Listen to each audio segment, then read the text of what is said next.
Halo Sobat Usman, di video kali ini saya mau bahas tentang kenari saya yang sedang beranak. Ya, mudah-mudahan sehat sampai besar nanti. Ini yang mau saya review adalah anakan merlok murni. Jadi indukan jantannya merlok, indukan betinanya juga merlok. Saya mau review satu sarang yang ini ada 3. Kalau teman-teman ngikutin dari video kemarin ada 4 sarang. Tapi yang mau saya review yang satu sarang ini dulu. Ini dia nelur tanggal 8 Oktober 2021, menetas 14 hari kemudian tanggal 22 Oktober. Jadi anakan ini umurnya sekitar 19 hari untuk yang menetas paling awal. Jadi 19, 18, 17 hari. Nah, seperti yang teman-teman dengar, itu lagi dilolos sama indukannya. Nah, itu indukannya turun. Dia lagi ngelolot 3 anak. Untuk yang ini khusus saya eksperimen. Saya jarang ngasih telur rebus untuk dilolohin si indukannya ke anakannya. Dari 19 hari ini saya mengurangi telur. Saya eksperimen ngasihnya hanya pakan bijian, air minum, dan sosin. Seperti teman-teman lihat, ini sosinnya atau sawi hijau.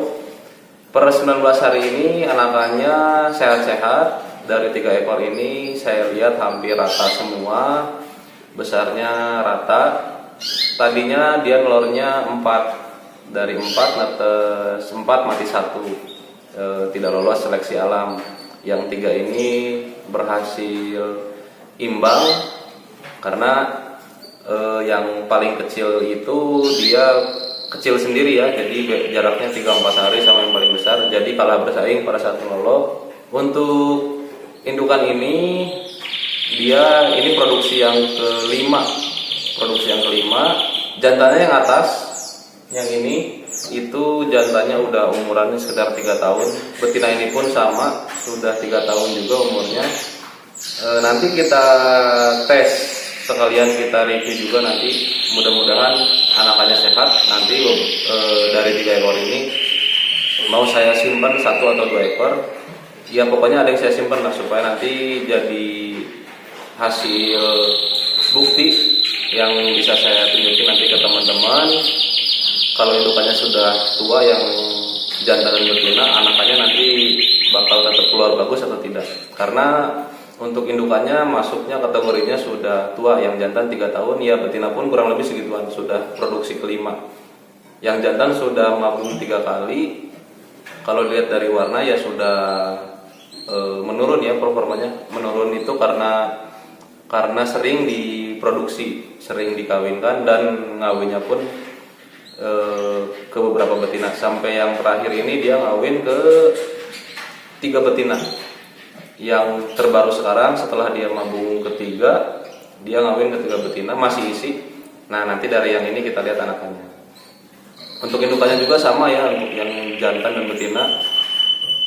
Yang betina pun sama, sudah mulai kusem warnanya karena produksi terus, karena dia beranak terus. Jadi warnanya mulai kusem. Si lehernya pun sudah mulai botak, bulunya ya sudah mulai tidak enak dilihat lah teman-teman, kayak gitu. Tapi nanti pembuktiannya ada di anakannya. Jadi kalau untuk ternak merlok itu saya nggak khawatir, karena si indukannya kalau udah kusem itu bukan hal yang mengkhawatirkan karena diproduksi.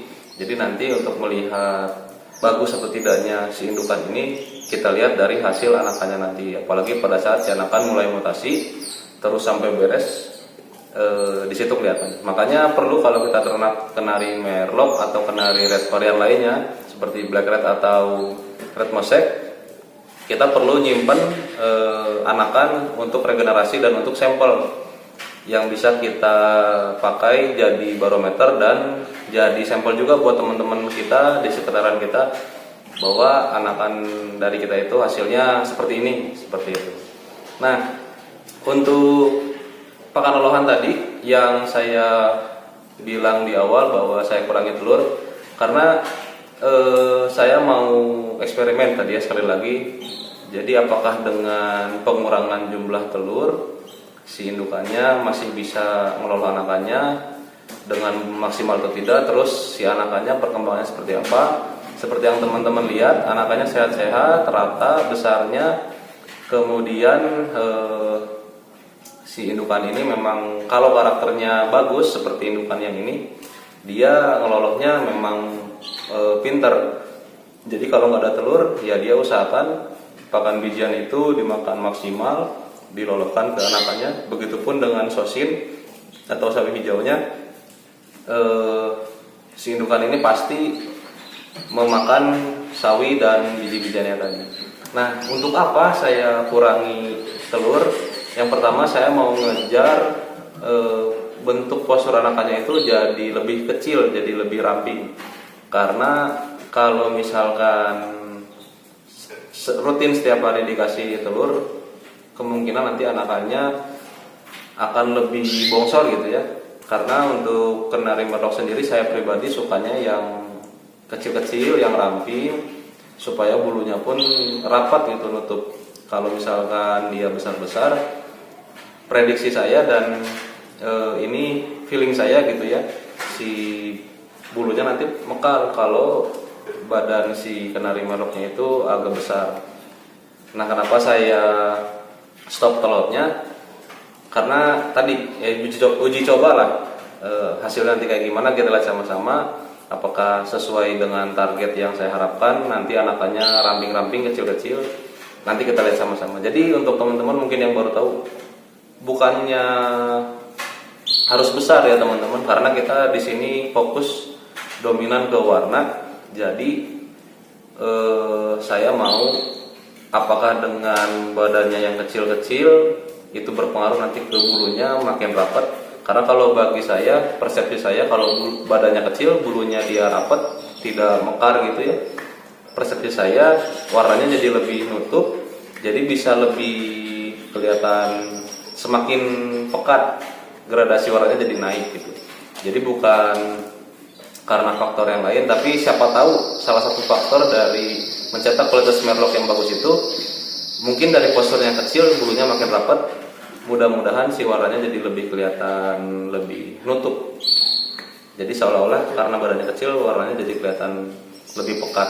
Kalau mekar mungkin ya jadi pecah ya, si bulu-bulunya pada pecah. Jadi warnanya jadi nyebar gitu, jadi malah peang istilahnya. Jadi kurang pekat.